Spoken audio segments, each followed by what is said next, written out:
La cotidianidad está formada, entre otras cosas, por los quehaceres y actividades que tienen que ver con creencias, tradiciones, salud, enfermedad, éxito y derrota. La doctora María Teresa Esquivel, académica de la UAM, describe la vida cotidiana como el ámbito donde las personas llevamos a cabo la mayor parte de nuestra existencia, y darle un calificativo de segura y predecible pocas veces se cuestiona en su existencia. La necesidad de establecer relaciones entre lo que puede ver, tocar y manipular en el mundo de lo físico con lo inmaterial, como lo son el tiempo y las ideas, permite suponer que las metas de los seres humanos conllevan una búsqueda constante por relacionarse consigo mismo y su entorno de manera más eficiente, lo que implica crear objetos que serán usados en situaciones que faciliten la comunicación de ideas que representen la realidad o la imaginación. Desde la óptica de la comunicación gráfica, uno de los aspectos necesarios para la construcción de mensajes radica en identificar las diferencias más visibles entre los objetos gráficos que crean los pueblos, distinguiendo sus características en ambientes de productividad, el conocimiento, manifestaciones artísticas, actividades educativas, pero también es posible observar las que están relacionadas con la tradición, la costumbre y lo alejado de lo material. En este sentido, no podemos dejar de incluir el juego como un testimonio de la configuración cultural, presente tanto en situaciones de celebración, rituales, recreación, deporte o enseñanza. El juego parece corresponder a uno de los signos sociales más representativos, si consideramos que en él se ven reflejadas actitudes y formas de actuar ante los distintos acontecimientos y lo que ocurre en un pueblo, así como de sus valores y forma de ver la realidad, lo intangible, el azar, lo inesperado, aquellos aspectos cotidianos e innegables como son la vida y la muerte. Un término que denomina Pierre Guiraud como medium es usado para sus fines de describir la semiología para nombrar diferentes medios de comunicación del momento en el que escribía: el libro, la radio, el cine, la moda. Se refería a estos medios como la sustancia del signo, aquellos recursos materiales con los que se puede transmitir un mensaje. Siguiéndolo, podemos entender como sistemas de signos diferentes expresiones sociales que nacen como formas colectivas de comunicación, como son espectáculos, discursos, ceremonias religiosas, políticas, etc. Tomar el juego como tema de análisis nos lleva a pensar que esta manifestación de la vida social conlleva la necesidad de revisar el tema desde distintos puntos de vista. Uno de ellos nos permite concebir un universo artificial que convive con nuestra realidad. Una gran variedad de estos conceptos ha estado presentes desde tiempos ancestrales en la estructura, simbología y dinámica de los juegos. Como lo dice Ricard, lo artificial no es más que una segunda naturaleza promovida y regida por la propia naturaleza que delega el hombre. La misión de fraguar la evolución de esa artificialeza que él precisa para vivir. Pensemos en juegos como los que se celebraban en Grecia, fenómeno cultural que se llevaba a cabo con la fusión de una manifestación de libertad, expresión de placer y una muestra de habilidades físicas. También podemos situar el juego como una manifestación muy antigua de la cultura, postulando que la civilización deriva, por tanto, del juego. El tema del juego tenía vigencia en los pueblos de Mesoamérica desde antes de la llegada de los europeos. Como sabemos, el territorio que ocupa actualmente nuestro país tiene como característica la diversidad en cuanto a climas, topografía, sistemas fluviales. Del mismo modo, en este espacio se desarrollaron y convivieron diferentes culturas, entre las cuales se pueden citar la teotihuacana, la maya, tolteca, zapoteca, mexica. Cada uno de estos grupos tuvieron diferencias de raza y lenguaje, pero también similitudes en cuanto a otros aspectos. la agricultura, astronomía, formas de comercio e incluso creencias, aunque con entidades y rituales con características muy particulares en cada grupo y época. El concepto de la muerte como un factor religioso representa una gran importancia para el tema del juego, como lo veremos a continuación. En el mundo prehispánico, el juego era concebido de una manera muy distinta a la que se tenía en el occidente. Para los antiguos, la realidad era un mundo donde la dimensión religiosa se fundía con las actividades sociales, económicas y políticas. Se asevera que cuando los españoles llegaron a este continente, la existencia misma de los pobladores de Mesoamérica estaba relacionada con el juego, ya que los juegos rituales tenían su razón de ser en el sostenimiento del quinto sol. Así pues, la relación entre la vida y la muerte era vital para los pueblos de Mesoamérica. Al hombre le correspondía proporcionar el alimento para que los dioses continuaran desempeñándose como generadores de los bienes de la naturaleza y de la estabilidad del universo. Los juegos, con sus sacrificios, son el mejor ejemplo para este concepto. Hay un concepto de Saussure que nos dice que la lengua es el sistema de signos que expresan ideas y por eso comparable a la escritura, al alfabeto de los sordomudos, a los ritos simbólicos, a las formas de cortesía, a las señales militares, etc. Y ahí podemos relacionarlo también con el juego. En este sentido, podemos encontrar diferentes signos en los juegos rituales de la cultura náhuatl, como por ejemplo, uno que se llamó la escaramuza de los Xipeme y de los Totectin, que describe López Austin. Eran juegos que tenían como finalidad el sacrificio de los enemigos cautivos para satisfacer a la deidad de Xipe Totec. En el juego ritual llamado la escaramuza blanda, o Sonecali, participaba una mujer que representaba a una diosa y que debería morir para propiciar el renacimiento del maíz. En otro, se le llamaba también la escaramuza de Zacate. Se llevaba a cabo una vez que decapitaban a la mujer de la escaramuza blanda. Con la piel de sus muslos y sus codos se hacía un atuendo para un sacerdote que de nuevo traía a la vida a la madre de los dioses. El proceso de la muerte de los enemigos capturados era parte del sistema de un juego donde incluso el cuerpo mismo de la mujer sacrificada era signo y al usarlo el sacerdote se construía un mensaje. Un juego que, según los descubrimientos, estuvo presente en distintos puntos geográficos, teniendo una gran extensión, es el juego de pelota, ha sido fue muy extendido en Mesoamérica, llegando incluso hasta parte de Centroamérica.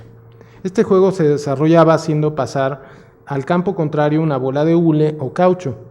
Los jugadores recurrían a sus caderas únicamente como recurso para lanzar o recibir la pelota, en su versión más difundida, siendo una actividad que exigía dominio del cuerpo, así como una entrega de los participantes, siendo que a pesar de que contaban con algunas protecciones de cuero, podían sufrir accidentes y lesiones muy graves, llegando a veces a perder la vida en el campo de juego.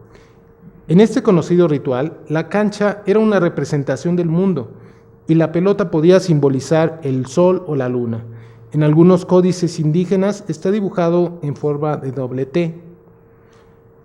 Varios historiadores coinciden en que el significado de este juego tenía como fin provocar la prolongación del periodo de la vida humana sobre la Tierra, asegurando el proceso cíclico de las estaciones, el retorno de las lluvias, la vegetación y del nacimiento del sol.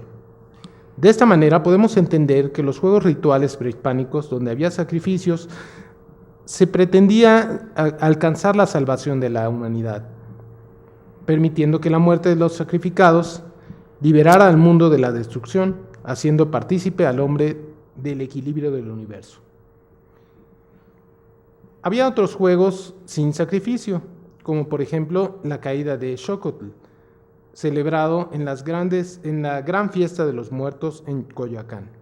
Consistía en un tronco alisado y con unas cuerdas para que los jóvenes ascendieran por él para alcanzar la imagen de un ave hecha de masa de semilla de amaranto, que representaba a Otontecutli.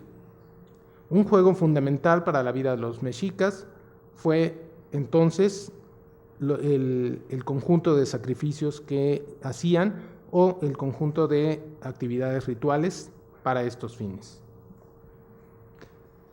El encuentro de dos mundos supondría el enfrentamiento cultural de dos extremos opuestos en la forma de entender la realidad y por ello mismo el establecimiento de diferencias en cuanto a la organización, identidad y costumbres. Durante los 3 siglos que sucedieron a la conquista, se vería una sociedad con un marcado abismo en la convivencia social. En el Nuevo Mundo se ven juntos dos extremos opuestos, suma riqueza y suma pobreza. Muchos estaban a caballo por las ciudades y otros sin dar un paso a pie. Muchos a pie por no tener jamás un caballo.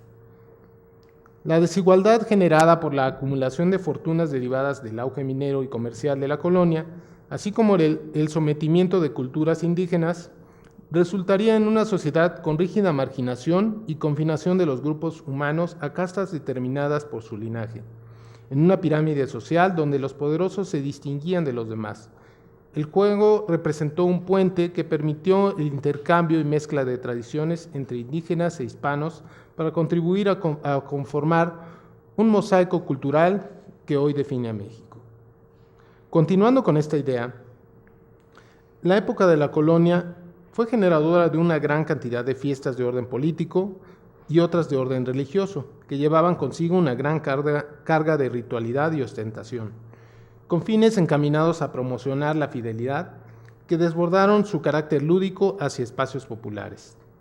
Hay que aclarar que en los altos niveles de la sociedad novohispana existía la práctica de ciertos juegos, pero estos eran destinados a grupos de cortesanos. Los acontecimientos familiares de la Casa Real fueron motivos de fiestas donde se estimulaban los sentidos de la vista por medio de adornos, pirotecnia y maromeros, el oído con música en el templo y los tablados, así como el sentido del gusto con diferentes bebidas, entre ellas los embriagantes. Los juegos de los aristócratas eran los de las cañas y los toros, y en ellos el pueblo participaba como espectador. El resto de la sociedad veía los juegos de otra forma. La mezcla de costumbres llevaría a una presencia de jugadores a un nuevo espacio que estaría al alcance de los interesados, sin importar su procedencia. Este espacio sería la calle, dando lugar a juegos populares como los juegos de gallos, la perejila, la lotería o los naipes. Un juego que se venía jugando desde tiempos anteriores era el patoli, y en el cual se jugaba con mucha pasión por parte de los mexicas. Este juego llegó a la época de la colonia. Se jugaba por 4 participantes, sentados en el suelo o sobre esteras alrededor de un tablero en forma de cruz y dividido en casillas, donde a un lado está representado Macuilxóchitl, divinidad protectora de la danza, música y el juego.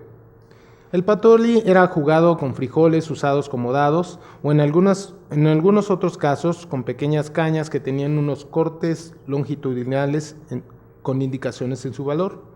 El juego también tenía un carácter religioso y los juegos hacían invocaciones a sus dioses del juego y del pulque cuando era jugado por los mexicas y en la época de la colonia se solicitaba la protección por parte de estas divinidades aún, y se hacía sacrificio y festejo por abundancia de las actividades agrícolas, pesca y recolección de frutos.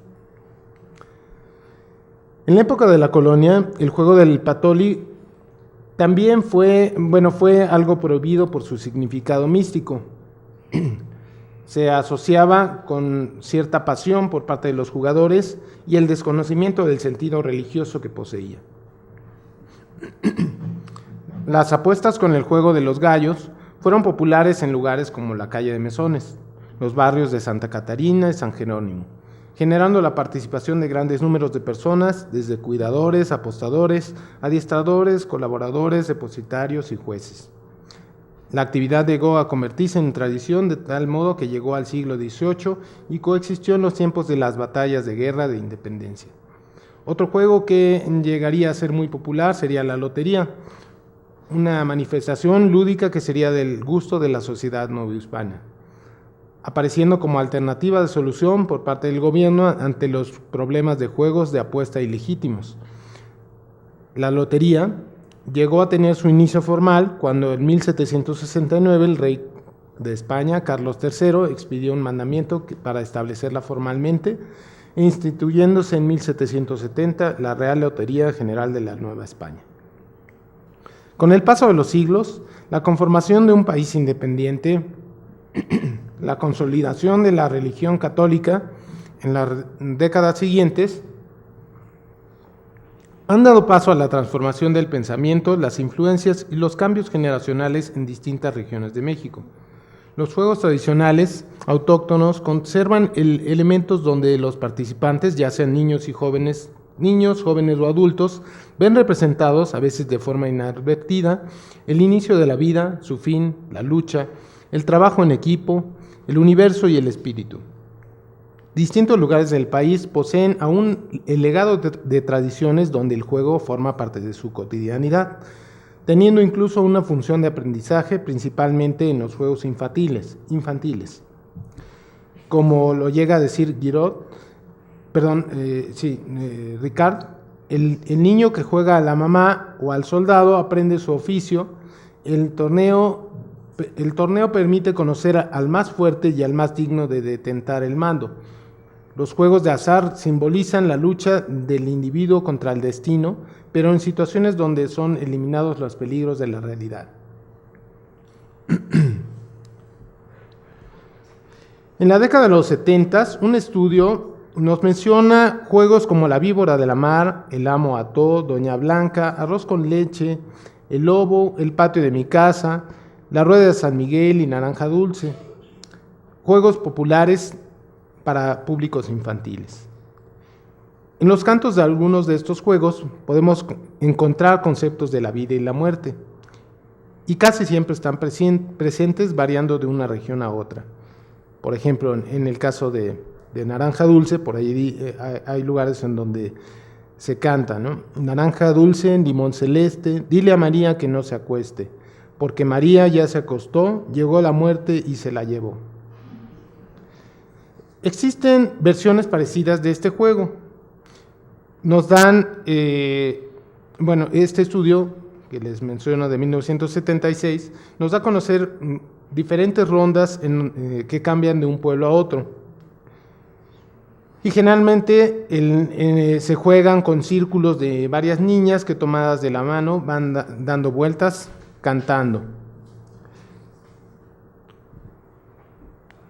Otra ronda de estos juegos dice: tin, tin, ya llamó la puerta, tin, tin, si será la muerte, tin, tin, ya llegó la muerte, tin, tin, si nos llevará. Se menciona que cuando las niñas dicen si nos llevará, se dispersan corriendo. La del centro las persigue y la que es alcanzada pasa al centro para comenzar nuevamente el juego. Es decir, que en el juego no existe el término, sino que se puede volver a comenzar después de morir. Existen numerosos escritos acerca de las costumbres y rituales sobre la muerte, así que para colaborar con una reflexión en relación al tema del juego, es oportuno compartir un tipo de juegos con pocos datos, pero interesantes características. Los juegos que se acostumbraba a jugar durante los velorios de Angelito, es decir, los rituales mortuorios que acompañan el deceso de un infante. Se describe que anteriormente la popularidad de los juegos de velorio se tenía en distintos lugares de Europa, mencionando Irlanda, Hungría, Rumania, ciertas regiones de Rusia y Escandinavia e Italia del sur. En otras regiones se detallaba la existencia de estos juegos en México. el territorio de los indígenas de Estados Unidos y las islas del Océano Pacífico. En lugares como el estado de Tlaxcala había juegos especiales que se realizaban en pueblos como el Carmen Tequesquitla, San Lorenzo Cuautiaxtla y Santa María Texcalcac. En diferentes pueblos. En sentidas ocasiones se avisaba a los padrinos de bautizo para que le llevaran la ropa al difunto, que era un niño, lo vistieran de color azul, blanco, amarillo o verde pálido, o bien con ropa similar a la de alguna imagen de su devoción, por ejemplo un santo. Durante el velorio se solicitaba permiso a los padres del niño fallecido, el angelito, para jugar. Si accedían, se comenzaban juegos como la nalgada, ojos a la vela, el animalito, los panaderos o el burrito. En uno de ellos, el que le llamaban la nalgada, es un juego donde varios jóvenes o niños participaban. Uno de ellos se inclinaba sobre otro que estaba sentado en una silla, al que tapaban con una cobija para que no pudiese ver, y después uno de los demás jugadores le daba una nalgada. El que estaba inclinado se incorporaba tratando de adivinar quién le había pegado, y si adivinaba, este pasaba a tomar su lugar y continuaba el juego. Si no era así, si no adivinaba quién le había pegado, el juego continuaba colocándose nuevamente para que le pegaran. Hay poco testimonio gráfico de este tipo de juegos, solo representaciones esquemáticas. En los juegos de destreza, la muerte está ausente en forma visible, pero presente como consecuencia del riesgo en la imaginación de los jugadores. El juego de la piedra redonda, por ejemplo, es un juego infantil de origen chichimeca que se ha recuperado y nuevamente se practica en Milpa Alta desde 1999. Se juega con tejas o piedras lisas, lanzando cada jugador la suya hacia el primer espacio, saltando en un pie y pateando la teja, evitando que salga por la zona de tiro. Si se baja el pie o se pisa la línea, se dice que se quema, se está muerto y toca el turno a un siguiente jugador. En otros casos, la muerte está representada como un ciclo natural. Es muy conocido que en el juego de la oca se ubica la muerte o a la calavera que la representa en la casilla 58, que causa que cuando el jugador cae en esa posición se tiene que regresar a la casilla 1 y volver a comenzar.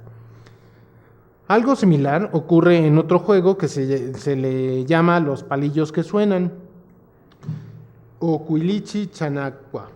Es un juego muy antiguo que acostumbraban los purépechas de Michoacán. Se juega, porque se ha recuperado también, se juega entre dos jugadores o equipos, teniendo cada quien 4 objetos que pueden ser hojas, flores, frutas, piedras o palitos. Se juega en turnos de 2 tiros, donde se hace avanzar la ficha más atrasada de acuerdo a la posición que se obtiene en cada jugada. En la salida existen puntos donde coinciden los jugadores y al caer el segundo jugador en estos lugares se quema y tienen que volver a empezar desde el principio. El juego transcurre entonces buscando hacer el recorrido por todo el espacio de juego y evitando que no lo quemen o en todo caso haciendo que los otros jugadores sean los que queden fuera. Hoy en día, una tendencia es la búsqueda de nuevas rutas en la frescura de la representación gráfica de objetos que son populares y tradicionales. Entre ellos están los que se relacionan con el juego. Tal vez un ejemplo muy claro sea el de la conocida Lotería Mexicana, que durante años ha sido del gusto de chicos y grandes y que tiene una versión muy particular. Existen proyectos recientes, tanto como de particulares como de la iniciativa privada, así como de instituciones educativas, entre ellas nuestra universidad, que han propuesto dar nueva cara a las 54 cartas que representan al diablo, a la sirena, al melón y a la muerte, entre otras. Bien pudiera ser que esta inquietud se extendiera a otros juegos de destreza e inclusive a deportes autóctonos, brindándonos nuevas posibilidades para la gráfica de los juegos que aún con nuevas interpretaciones nos vinculan con el conocimiento de nuestros antepasados. hemos podido apenas acercarnos a lo interesante de la riqueza de las costumbres de México en cuanto a la representación de la muerte en aspectos de la realidad o de la imaginación. El tema ha sido un enfoque particular que posee aún un campo fértil para ser aprovechado desde el diseño. Si bien se ha entendido al juego como una manifestación cultural, podemos reconocer también la oportunidad de conocer, recordar y reflexionar al acercarnos a distintas tradiciones donde la muerte participa como factor de la vida cotidiana, protagonista y cómplice de entretenimiento y diversión, que el paso del tiempo, la costumbre y la diversidad de grupos étnicos de nuestro país nos ha legado. La pregunta sería, ¿cuánto tiempo nos quedará para conservar o rescatar el valor de estas costumbres? La posibilidad de valorar estas tradiciones puede ser el punto de partida para fomentar así lo valioso de la conservación del patrimonio cultural y la semilla misma que nos puede conducir, a su vez, a una diversidad en las formas de representación visual. Muchas gracias.